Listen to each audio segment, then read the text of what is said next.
Hello friends, welcome to Lata's vlog. I hope आप सभी बढ़िया होंगे दोस्तों। मैं भी बहुत अच्छी हूँ। तो दोस्तों 2 से 4 दिन मैं बहुत ही बिजी थी, तो कोई व्लॉग भी अपलोड नहीं कर पाई हूँ। एडिट करके रखा हुआ है, अपलोड करना बाकी है। तो दोस्तों आज मैं मेरा गणपति मुंबई का लालबाग के राजा के गणपति जी का विसर्जन का मैं आपसे कुछ एक्सपीरियंस शेयर करना चाहती हूँ। तो दोस्तों हम गए थे 8वें दिन पे गणपति लालबाग के राजा के दर्शन के लिए गए थे। मुख दर्शन ही किया, उसके 2 दिन पहले से ही चरण दर्शन बंद हो चुके थे।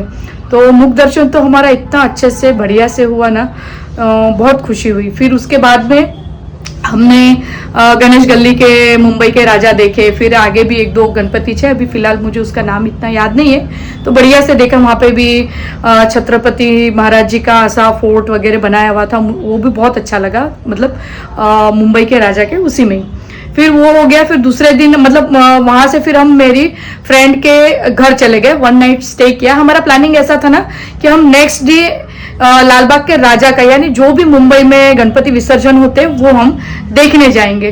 तो उस दिन क्या हुआ ना, मेरी फ्रेंड की बेटी का एग्जाम चल रहा था, वो उसकी बेबी भी थोड़ी छोटी है।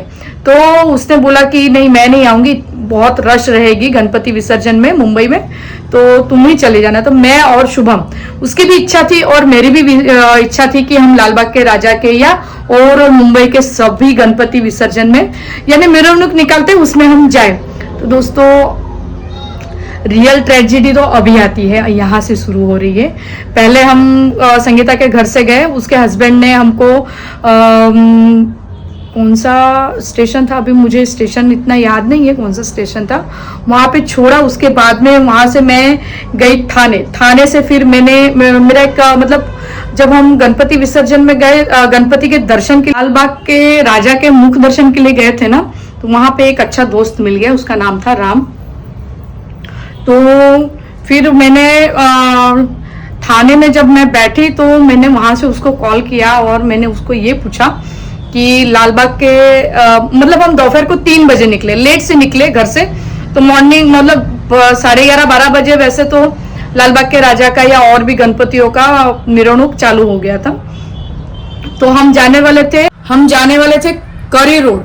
लेकिन फिर मैंने उसको फोन करके पूछा राम को, तो उसने बोला कि मैडम आप करी रोड मत उतरिए, आपको काफी चलना पड़ेगा, आप चिंच पोकली उतरिए। तो चिंच पोकली पे तो क्या, जैसे ही हम उतरे स्टेशन पे सारे ओवरफ्लाई पे से गणपति जा ही रहे थे, पर लालबाग के राजा को थोड़ा टाइम था। तो मैंने सोचा कि मैं यहाँ पे इंतजार करूँ, इससे अच्छा आगे ही जाके मैं लालबाग के राजा के दर्शन करके, सारे दूसरे भी और भी गणपति आने के काफी बाकी थे और रश भी बहुत कम थी, तो मुझे लगा आगे भी ऐसा ही होगा। लेकिन इतना कंफर्म था कि जैसे ही लालबाग के राजा, फिर बाद में क्या हुआ ना, हम जहाँ पे और गणपति थी ना उस तरफ चले गए। तो धीमे धीमे इतनी रश नहीं थी, फिर धीरे धीरे वो गर्दी बढ़ने लगी।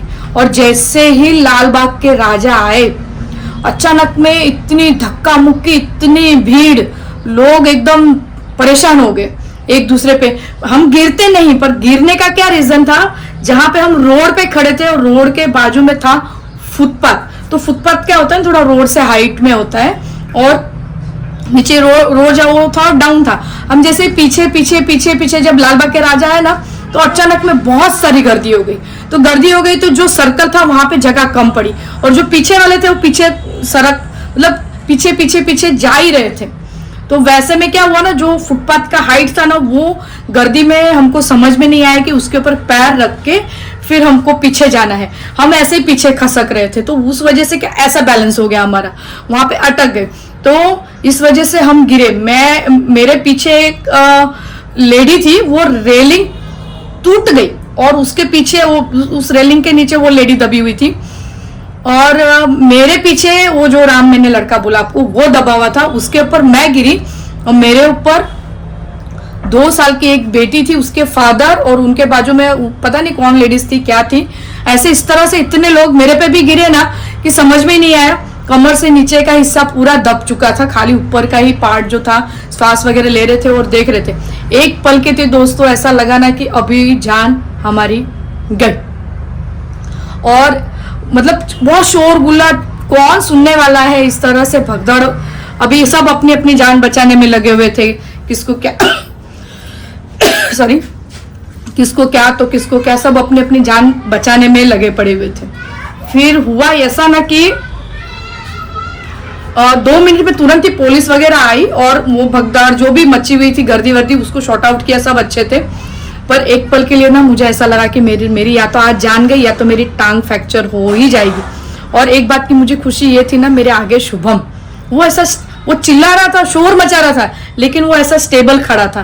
तो इस बात की खुशी थी कि मेरे बेटे को कुछ नहीं हुआ, अच्छा खासा था, वो चल के जा सकता था रश में से निकल के भी। लेकिन मुझे मेरी कोई गारंटी नहीं थी कि मैं अच्छी भली वापस आ सकती हूँ। मुझे ऐसा लगा कि अगर जान तो बची ना कोई नहीं, बट मेरे पैर तो आज गए, टूटेंगे ही टूटेंगे, ऐसा फ्रैक्चर वगैरह होगा ही होगा। तो दोस्तों 2 मिनट में सब गर्दी वगैरह हट गई, कोई ऐसा प्रॉब्लम नहीं आया, कोई हादसा वगैरह हुआ नहीं, सब अच्छे से हो गया।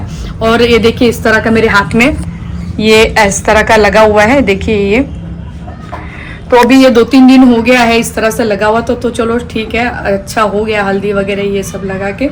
तो दोस्तों इस तरह का मेरा लालबाग के राजा का विसर्जन का एक्सपीरियंस था। तो उसके बाद तो हम तो फटाफट वहां से निकल गए, मैं तुरंत वापी के लिए आ गई वहां से, फिर मैं रुकी ही नहीं। और ऐसा मेरा ये है कि भाई ज़्यादा गर्दी वाले या भीड़ भाड़ वाले गणेश विसर्जन या ऐसी कोई भी जगह पे मत जाइए। मैं तो पहली बार ही गई थी, मुझे भी जाना था, शुभम को भी जाना था। तो मेरी लाइफ का ये पहला इस तरह का एक्सपीरियंस था कि जिसमें चलो कोई बात नहीं, ठीक ठाक सुख रूप से हम घर पे आ गए, गणपति जी की कृपा थी। तो ये था मेरा एक्सपीरियंस। आपको मेरी तरफ से ये रहेगा कि इस तरह के भीड़ भाड़ वाली या ज़्यादा गर्दी वाली जगह पे ना जाइए, बी सेफ। तो दोस्तों आप सभी अपना ख्याल रखिएगा। मैं जल्दी ही मेरे 2 व्लॉग आने वाले हैं दोस्तों, एडिट करके रखा हुआ है, अपलोड करना बाकी है। जैसे ही मुझे टाइम मिलेगा वो अपलोड कर दूंगी, देख लीजिएगा। बाय बाय, आप सभी अपना ख्याल रखिएगा और थैंक्स फॉर वॉचिंग। सब्सक्राइब करना भूलना नहीं। Bye bye.